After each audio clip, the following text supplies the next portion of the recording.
Podcast. My name is Paul Barthel, and today we're talking about something that almost every small business owner struggles with and tries to avoid, I think, and that's video marketing. Maybe it's because they just don't understand it or think it's too expensive, or they think they have to be on camera. There's no way around it. So today we're going to talk about that and what it is and how small businesses can take advantage of what it has to offer. So Ken, I'll start with you. We've talked in the past about this omni-channel marketing thing, and so is this one of those channels, and why should small businesses be focused on it? Well, video marketing isn't really a channel. It provides content, I think, for a lot of the channels and absolutely should be used in an omni-channel way. So, for example, if you're going to be doing a video, that video is going to perform best on each individual platform. So, creating a video, putting it on your YouTube channel, uploading it to your Facebook page, and this is really important. Don't link to it as a link to your YouTube channel where that video lives. Upload it to Facebook because the performance of that video is going to be dramatically better when it's native to Facebook. Otherwise, Facebook is going to treat it as a link, and links don't perform nearly as well as video. So, but yeah, absolutely. I mean, video is the content that is getting the best reach.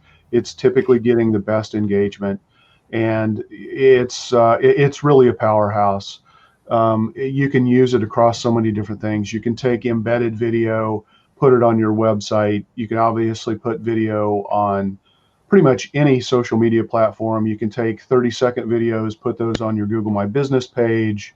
So there are a variety of videos, which I'm sure we're going to talk about, that you can use on pretty much any channel. LinkedIn gives you video capability. So it's really a powerhouse.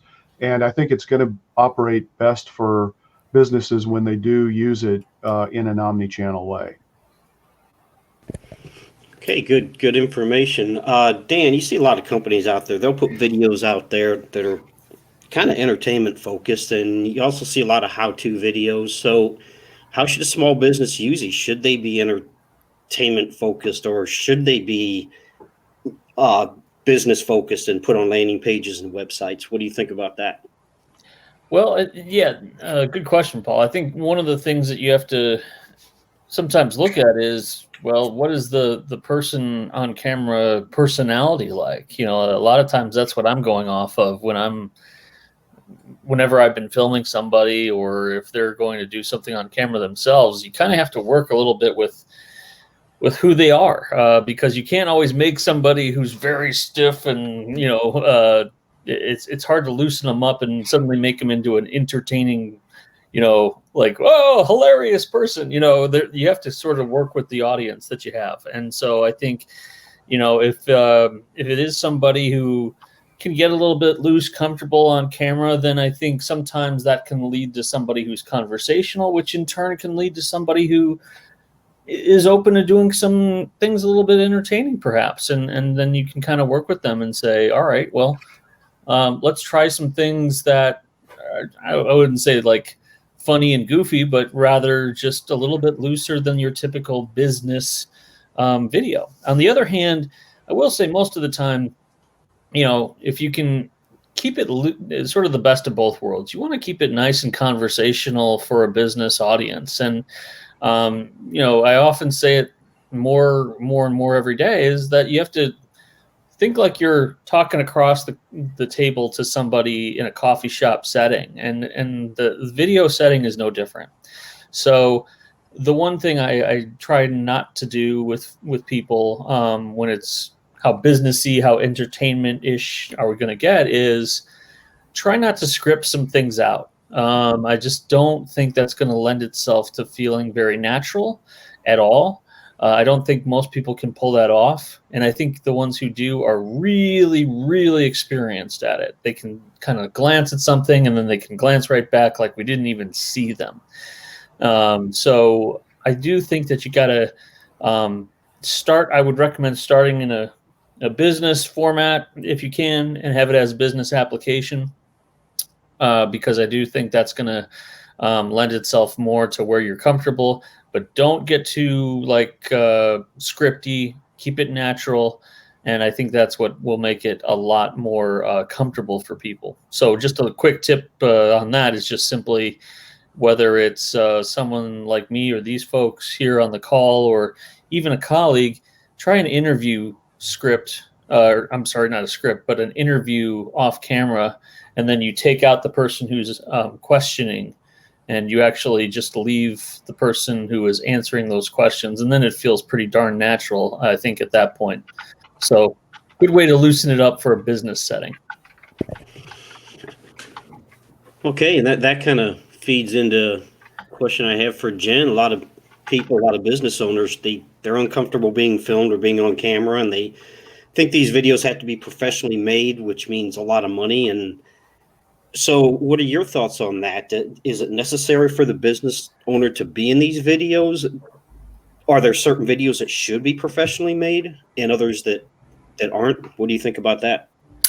I think a lot of things about that. A lot of questions there. First of all, about the getting comfortable on video. It's so important to do that because, like Dan said, I mean, if you can get animated and you can get expressive, that's great. But if you can't, and you're a very kind of serious person and whatnot, that can come across on video just fine as well, right? We don't all have to be the hams on video. So what you have to offer, your point of view, your style, your personality, I mean, it's all valuable that can come through really well on video. I think the key is getting comfortable on video.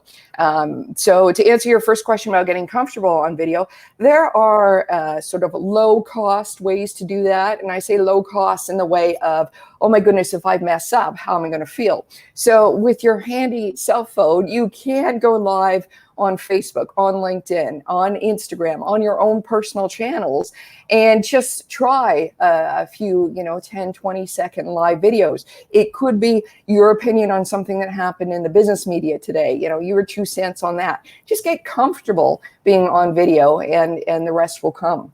As for the business owner always being in video, that doesn't have to happen. If you have people on your team that are naturally more inclined to hamming it up on video, why not use them? You can showcase your team, and that could be a great way to have your team get in front of video and show different aspects of your business. As for expensive, it doesn't have to be expensive. We're doing this right now on StreamYard. I think it's, we were talking just before the show, under $50 a month. So it does not have to be expensive at all. But I think the most important thing is the more comfortable the business owner gets with being on video or having their team on video, that can just snowball into other opportunities about how to use video to market your business. Yeah, Jen, I wanted to kind of jump in there too, in terms of having team members.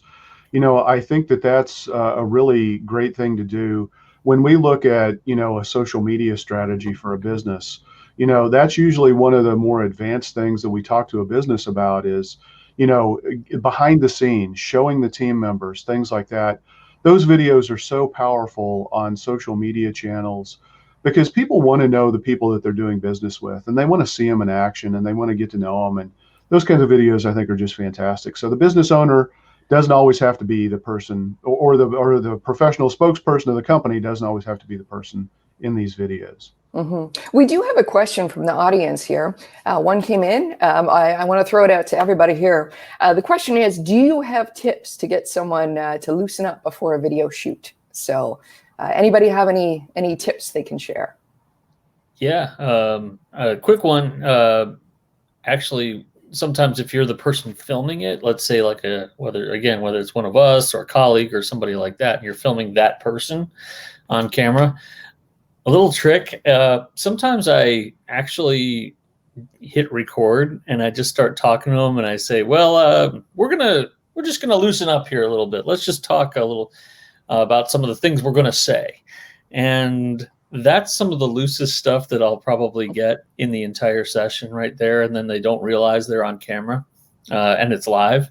So, but they're like, okay, well, I'm going to talk about this and this and this. And then suddenly all of the good stuff comes out and they're very natural and it flows well.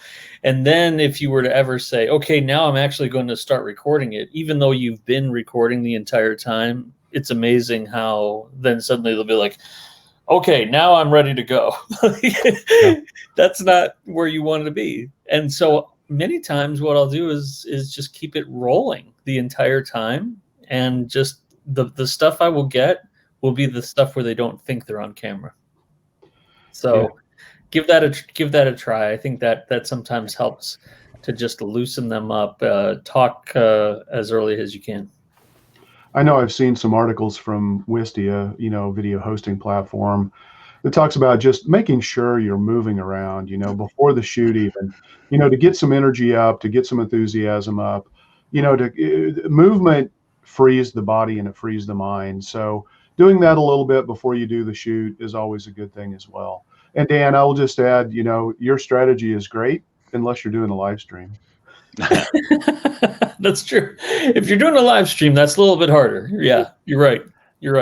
I would just jump in there and add that depending the type of video you're doing, this is a little bit different, but it's about preparation. If you actually do a dry run, especially if it's a presentation of some kind, prepare yourself, because the more prepared you are, the looser you will be, and the more natural. Like you don't have to follow your script, but once you know this stuff and you feel comfortable presenting it, you'll present it way better. But if it's a more authentic video, obviously just be loose, think happy thoughts, maybe tell yourself a joke before you jump on.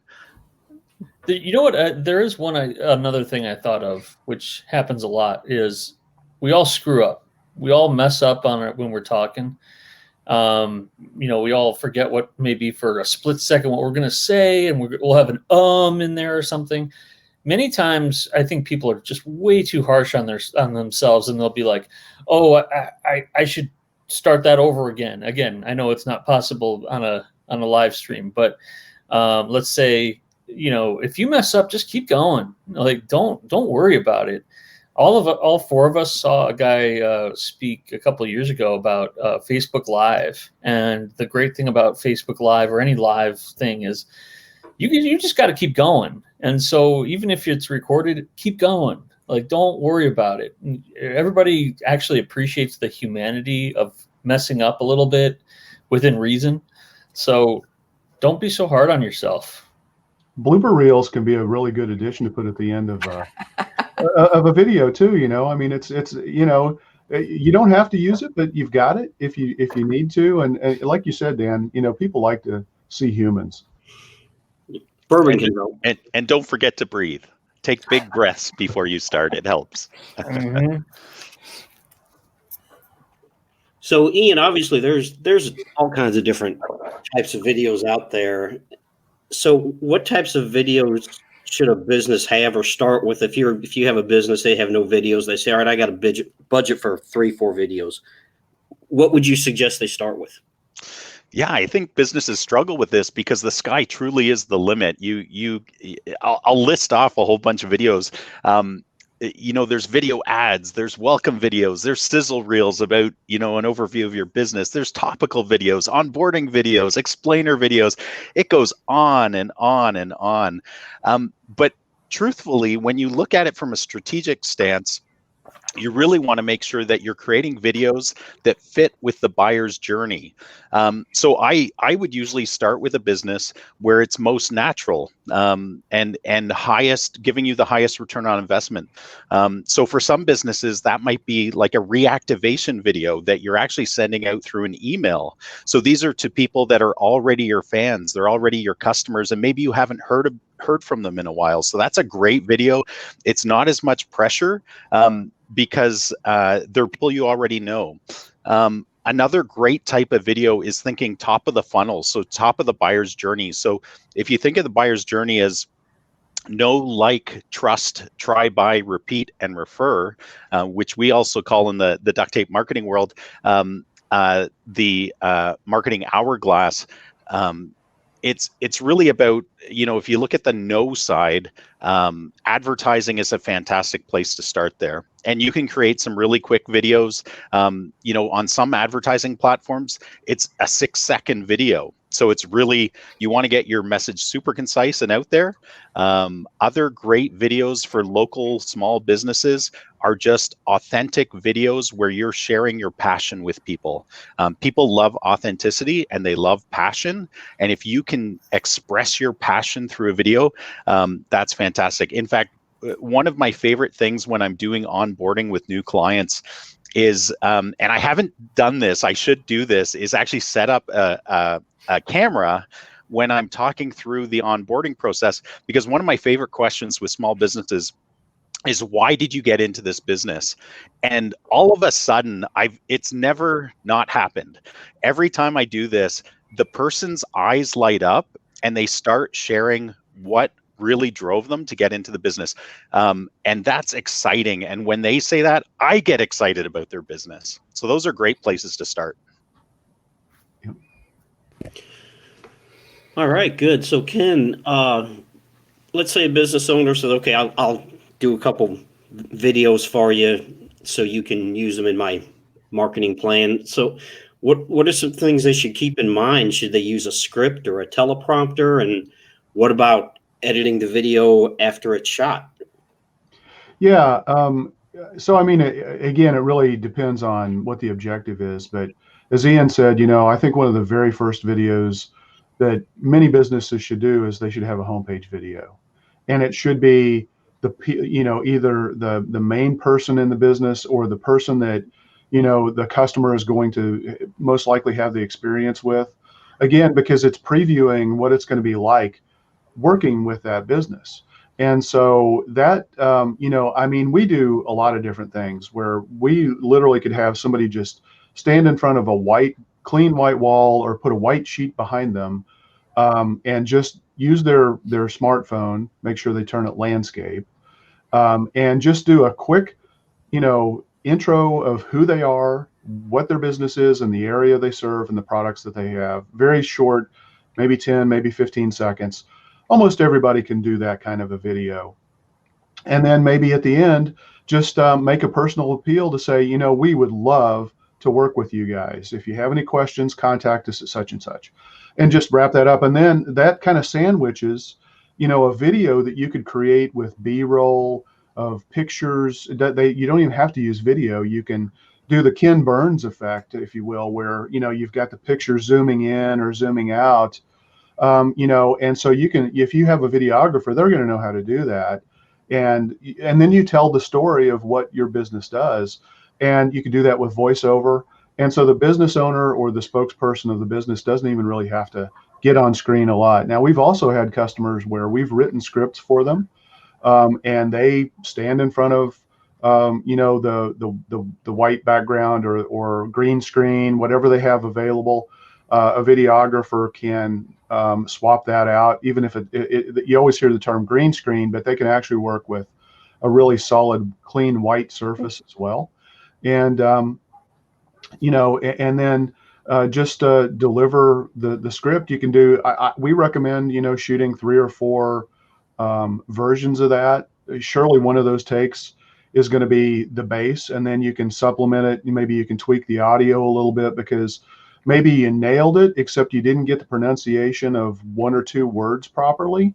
But if you have that second or third recording, you can maybe just, again, the video person can grab that little audio snippet and replace just that single word or phrase that they kind of botched. And, so it can be really powerful. It's really cost effective. I think a lot of people think that it's going to cost thousands of dollars to get a professional video shot. I absolutely disagree with that. I think there's a time and a place for those videos, but I think a lot of businesses can, really work with video in a much more affordable way. And again, I think they can do a lot of this without a script. You don't have to have a script. You should plan in advance what you want to say. You should know what you want to talk about, but that doesn't mean you have to read from a script. I'm a horrible reader. If I have to read from a script, I will botch it up a lot. I mean, I just know. If I have to read numbers, I guarantee you I'm going to mess those numbers up. I know that for a fact. So, but I do voiceovers from time to time for my business, and occasionally, rarely, but occasionally for a customer. And so, if I have a script, if I go through it 2 or 3 times, I'm much less likely to botch up, those things that I know I'm going to mess up. So part of it is just practice, because then you know where you're going to be most likely to make a mistake. Don't worry about it if you make a mistake. It's not that big a deal. If it's not a live video, if it's just a recording that you're going to turn into a professional video to put on your website or put on social media or to use for a video ad, and video ads are fantastic, by the way.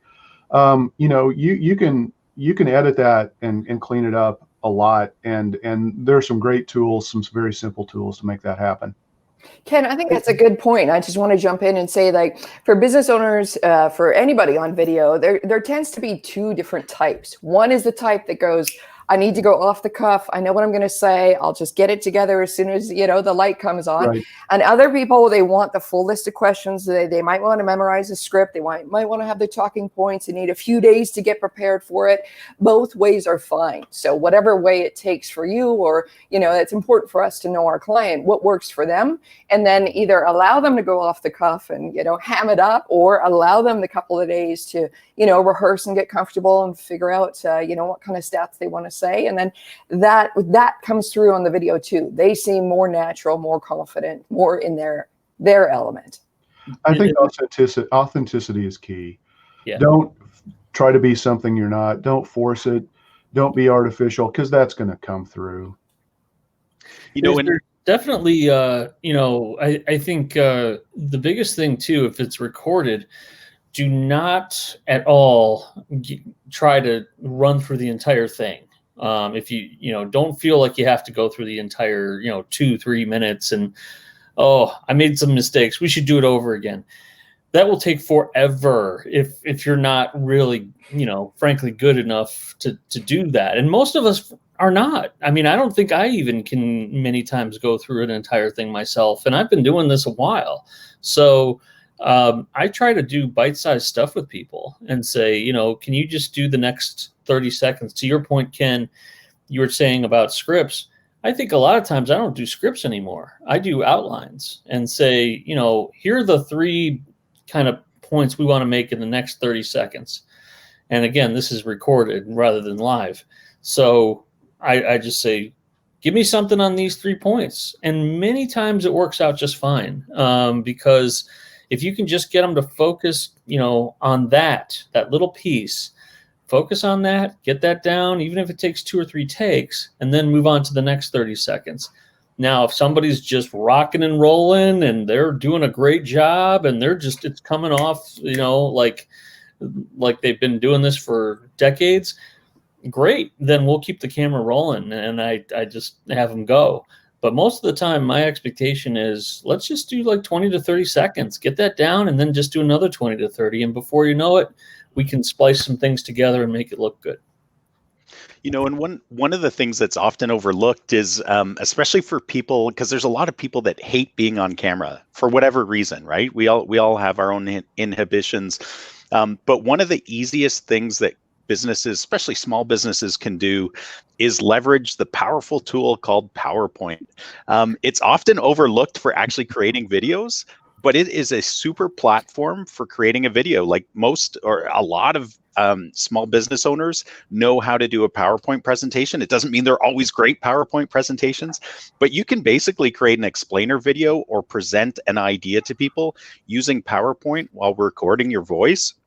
And that takes away if you don't want to be on screen, you can create a great video that way yourself, very low cost, right? And it's a fantastic tool that I forget sometimes as well. Yep. All right, those are some really good points. So Dan, from a content perspective, can a blog post be turned into a video, or can a video be turned into a blog post? Are there advantages to doing this? Yes and yes. I think if you can do, let's take a blog post to video. I think the nice thing about blogs, getting those down, is that, first of all, in both cases, both formats, that you really have to remember, sometimes your audience has different preferences. Sometimes they just want to click a button and watch you.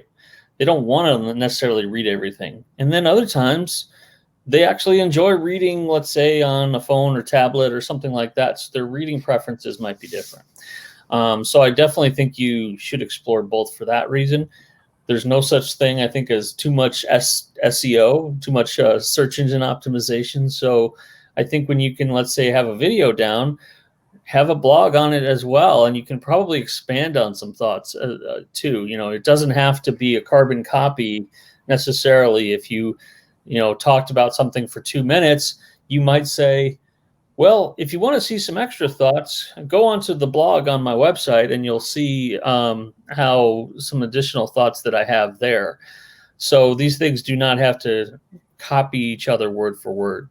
And one other thing I think that is pretty important here is that, let's say that you do a blog and you get that down first, and then you want to do a video. Well, one thing I want to mention about that is you can do sort of the straightforward, thing that feels a little bit more like an announcer kind of thing, straight on. But many times, one thing I want to mention that could be good from blog to video is you can kind of turn to the side a little bit, like you're looking at the camera looking at someone off camera, like they're an interviewer.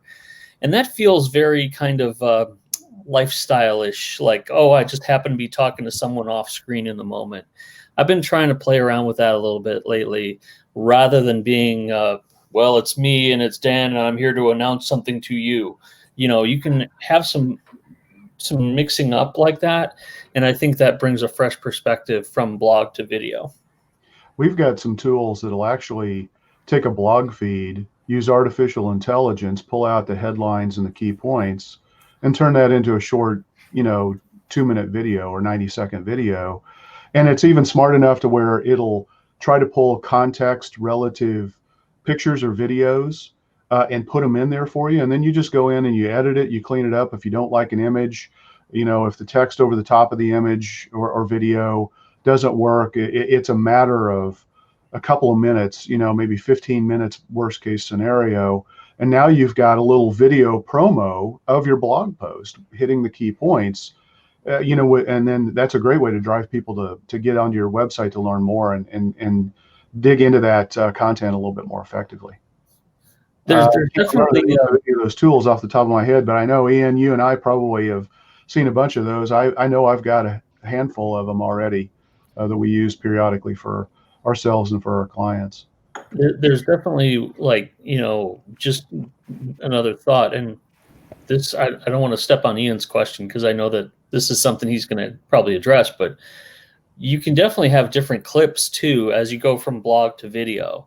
So there's probably some social media that will be better for you when you're doing a video of, do that long video version of the video, but there's going to be some social media that probably doesn't allow you to do really long stuff. So, definitely do blog to video, but then think once you have the master, how can I chop this thing up? Well, also don't forget about, if you're going to do a video, have that transcribed and then put that transcription on your website. That's ridiculously great for SEO. Okay, so Jen, back to you. Once the video is ready, it's got to be hosted somewhere. Obviously, there's YouTube, which is a free, won't go into that too much, but a free hosting service. But there's also paid hosting services. Which one should they use, and are there advantages and disadvantages to each approach? What are some of those? Absolutely. Well, small business owners and anyone in control of a budget might like the word free. So YouTube is free to upload your video there. But don't shy away from having your videos hosted. A couple points here. First of all, surprisingly affordable. Can be as low as $5 a month, depending on your plan. So do check it out before you just think, this video thing is going to be too expensive. Also, if it's hosted, your performance is going to be better. There's nothing crazier than trying to wait for a video to load, right? People are just not going to wait for it. And all your hard work into that video is just going to be kibosh because, the hosting is too slow. Cons on that is depending on what hosting program you go with, there might not be enough room to grow. After you get more and more comfortable with this and you find video working for you, you may find that you've outgrown your package. You also have to be careful of security as well. So make sure whatever hosting company you're going with, make sure their security is up to snuff. And one thing for anybody thinking, you know what, I'll just host this on my own website. You don't want to be doing that at all. You're in business to do a certain type of business. You don't want to get into the business of video hosting. It's just a whole other, technical, can of worms to go down. Yeah, that's a good point about hosting on our website. Most website hosting platforms are not designed to host video. They just don't have the bandwidth to do it. So that's an excellent point. Yeah, I think if you want your video to be publicly available, always put it on YouTube. But if you're going to put that video on your website, I don't recommend YouTube, because YouTube will steal your traffic. Because it's too easy for people to click through and go watch that next cat video or whatever the suggested video is at the end of that. So that's where using a real video hosting platform that's designed for that gives you actually really great bells and whistles, even with a lot of the simple plans, where you can have calls to action embedded over the top of the videos, or what they call turnstiles or gates, where people, halfway through, before they can watch the rest of the video, you can ask them for, their contact information before they can watch the rest of the video. If that's appropriate, those tools give you those capabilities.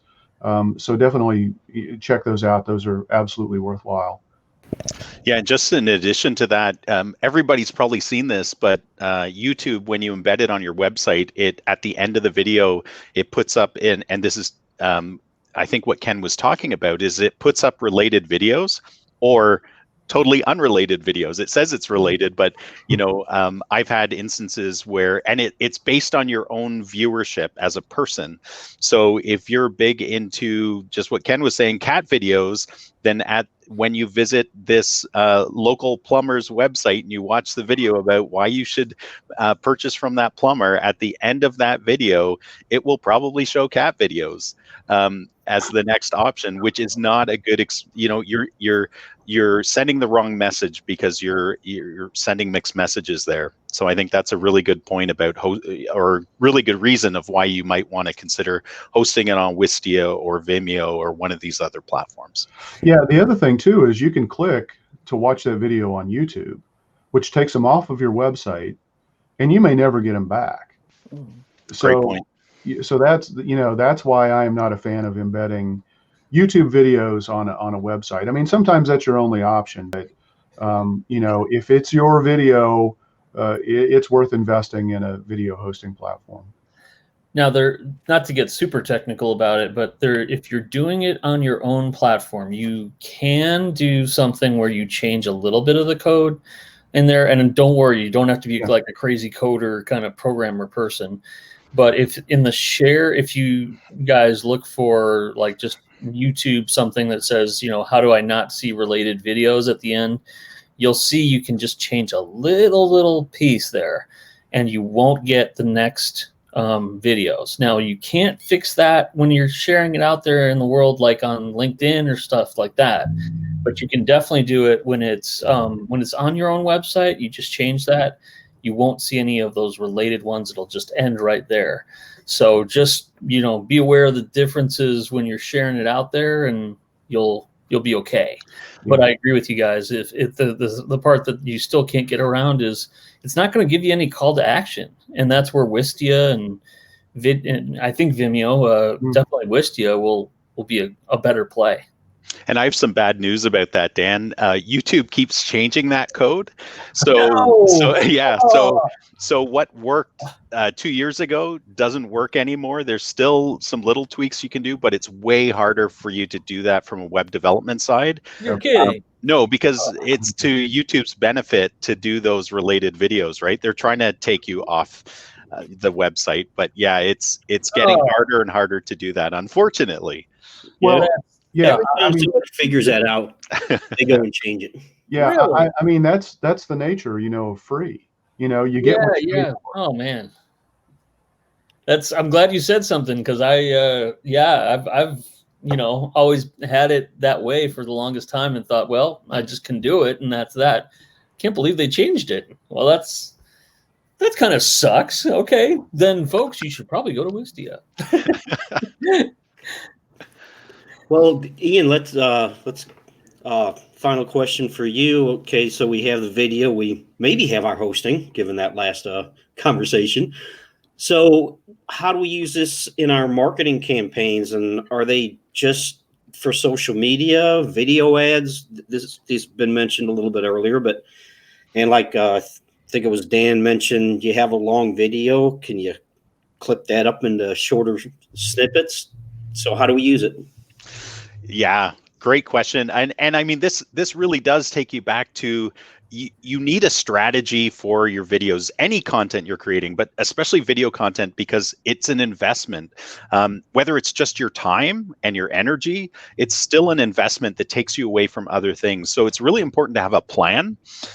Things that you can do, obviously, part of that plan is to get yourself in front of as many eyeballs of ideal customers as possible. That's the point, right? You're trying to build a relationship with people. You're trying to move them through their buyer's journey.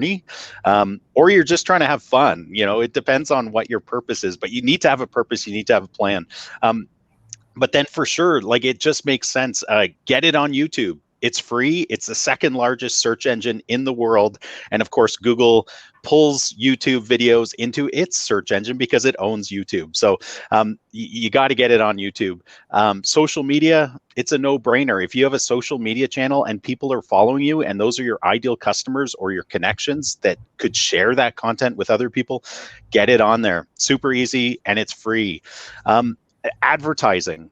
There are so many platforms, and again, it's all about the strategy of who do you want to get in front of, which dictates which platform to advertise on. But you can advertise now with video ads on Facebook, Instagram, Twitter, LinkedIn, TikTok, Snapchat, and of course, YouTube. You can get your video in front of the right eyeballs, and there's lots of forms of targeting as well. So just think strategically about where you want, where is your ideal customer? How can I get in front of them? And then, of course, think about budget. I'm sure you guys have some additional thoughts on that, though. Yeah, don't forget about display ads. Display ad networks, not just Google's, but others, give you the ability to do video ads as well. So, video is really great. Oh, and I totally say, I'm sorry. Go ahead, Ian. I totally forgot. I meant to say this, but your website, get it on your website. Yeah, it's your real estate on the internet, so get it on your website. Well, and don't forget also about Google My Business. Google My Business. It's funny because it used to be a thing. I don't know. It's changing by the day. It used to be a thing where you could pretty much 30 seconds was all you could put on Google My Business for uploading. Don't tell anyone in the world. It'll be our little secret. But I think you can do a minute and a half. They haven't slapped my hand yet. So I think you can probably upload some videos to Google My Business, which is pretty awesome for some potential visibility. Yeah. I think, if you haven't dipped your toes in the video marketing channel, 2021 is the time to do it. I mean, it's just the content that performs the best. It's so multi-purpose. It lends itself to this omni-channel strategy that we've talked about in past episodes. And, we live in a world right now where there's still, are a lot of people who can't experience the world the way we used to a year ago. And video is the next best thing to being able to meet and see somebody face to face. So this is a real important year for video. Make sure you get it in your marketing strategy. That's just my opinion, but it's something we're really focused on this year. All right, well, that's some good information. This is probably a good place to wrap it up. So I'd like to thank everyone for offering their insights on this, and we'll be back next week.